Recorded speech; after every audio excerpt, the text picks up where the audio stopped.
All right, so the chuck jaw is the only thing that is an imperial drawing. So if you started the drawing in a metric format, which is what I've got here, you can fix it by starting a new drawing that's in imperial units and copying over what you have, or you can just type in measurement and set it to 0.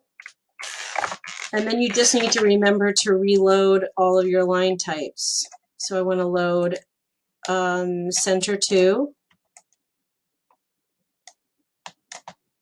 hidden 2, and phantom 2.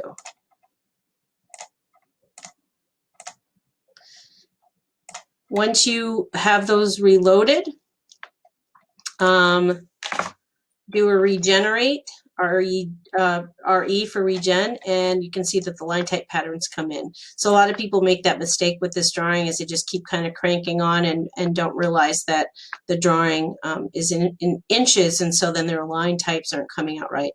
So notice that where the hidden lines are that are shown for the counterbores, and these two lines, or arcs I should say, are indicating where the center of these circles or arcs are.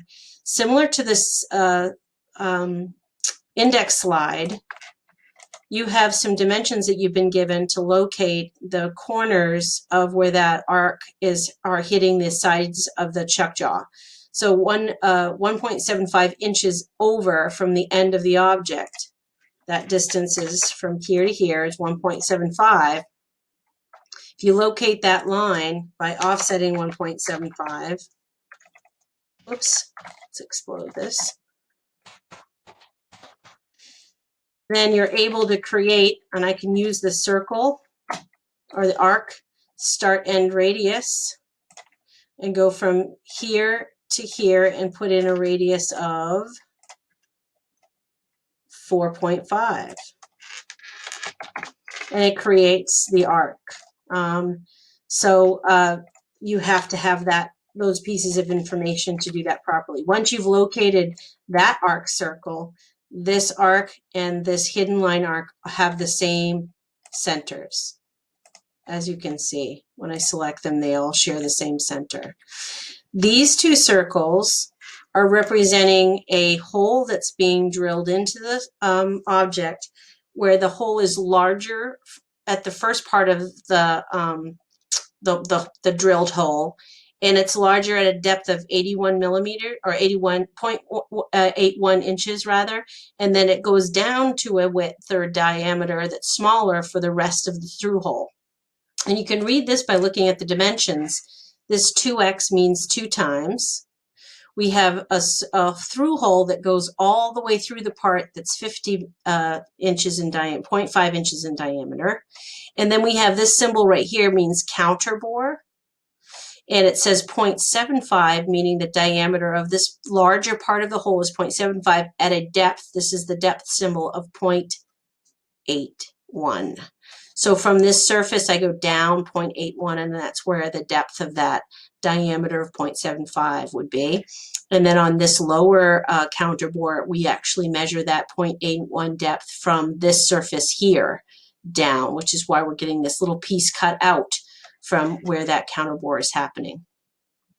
The rest of this, the base here, where we have this little foot and this cutout, are all based on these dimensions. We've seen these tolerance dimensions in other locations in these drawings.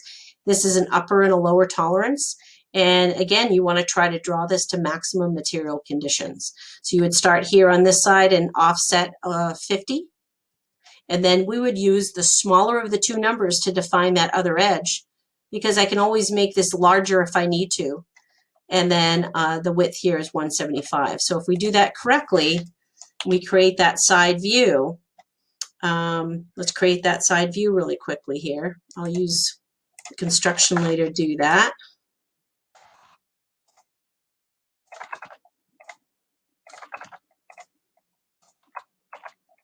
We get all of those features in there.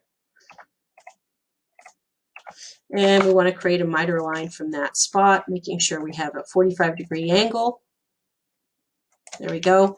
And we want to draw down from this view and over.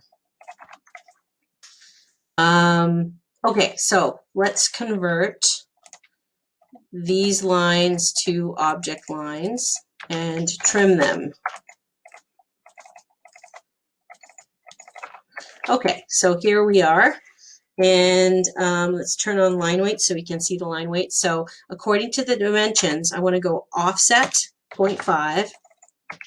And then I want to offset 0.751.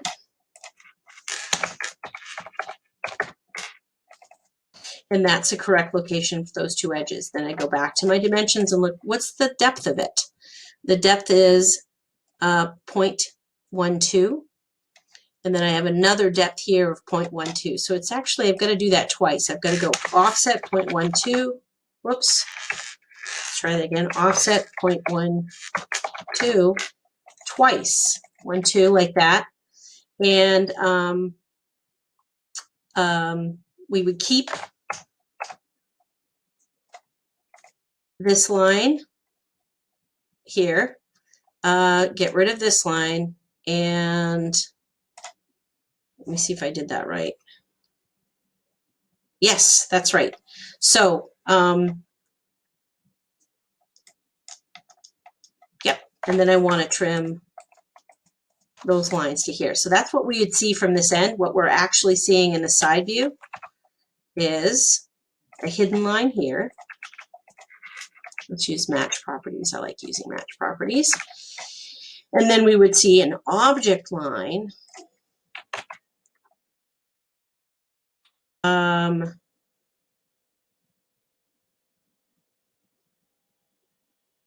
We got to use the other dimension to do that. So let's go back. What's our other dimension? Okay, which number should we use here? This case, this is a weird one where it doesn't make any difference because it's not going to remove any more material or make it less. It's just going to shift this feature over a little bit. So I'm going to use the 1.5. But then this number is going to result in this being either wider or narrower, and I want it to be wider, so I should be using the larger number of 0.749. So I'm going to offset 1.5, then offset 0.749, and then trim between those two. That. I should see a line coming across from here to here, and then picking up again on the other side.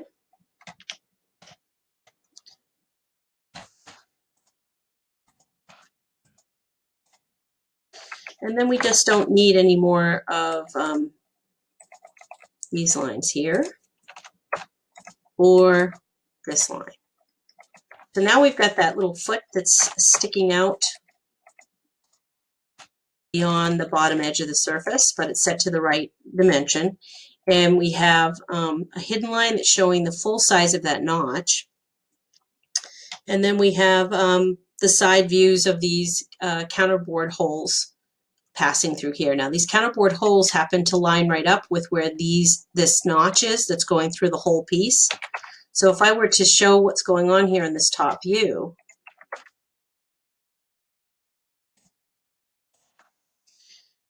let's trim that and make those, let's match properties and make those hidden lines.